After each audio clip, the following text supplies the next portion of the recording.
తిరుమలకు వచ్చే భక్తులకు సరసమైన ధరలకు ఆరోగ్యకరమైన పరిశుభ్రమైన ఆహారాన్ని అందించడంతో పాటు వారి ఆరోగ్య భద్రతే టీటీడీ అత్యంత ప్రాధాన్యత అని టీటీడీ అదనపు ఈవో సిహెచ్ వెంకయ్య చౌదరి తెలిపారు.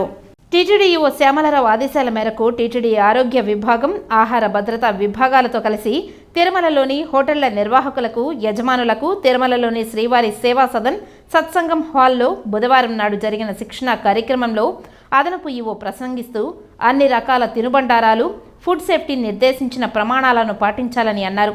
తిరుమల శ్రీవారి దర్శనార్థం విచ్చేసే వేలాది మంది భక్తుల ఆరోగ్య భద్రతను దృష్టిలో ఉంచుకొని ఫుడ్ సేఫ్టీ ప్రమాణాల ప్రకారం హోటళ్లను నిర్వహించాలని అన్నారు. హోటళ్ల లోపల పరిశుభ్రత, ఆహార పదార్థాలు నిల్వ చేయడం, వడ్డించడం వంటి విధానాలను ఎప్పటికప్పుడు పరిశీలించి క్రమబద్ధీకరించడం తదితర విషయాలను నిశితంగా ఆయన హోటళ్ల వారికి చెప్పారు.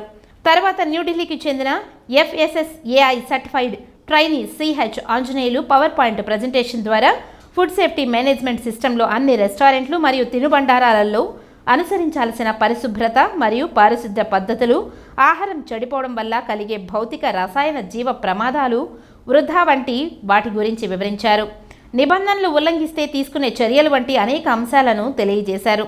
టీటీడీ ఆరోగ్య శాఖ డిప్యూటీ ఈవో ఆశాజ్యోతి మాట్లాడుతూ ఇక నుంచి ప్రతి 3 నెలలకు ఒకసారి తిరుమలలో హోటళ్ల వ్యాపారులందరికీ ఈ శిక్షణా కార్యక్రమం నిర్వహిస్తామని తెలిపారు. ఈ కార్యక్రమంలో తిరుమల హెల్త్ ఆఫీసర్ మధుసూదన్ రావు, తిరుపతి జిల్లా food controller Venkateswararao, Tirumala food safety officer Jagadish, తిరుమలలోని హోటళ్ల వ్యాపారులు, టీటీడీ అన్నప్రసాదం సిబ్బంది పాల్గొన్నారు.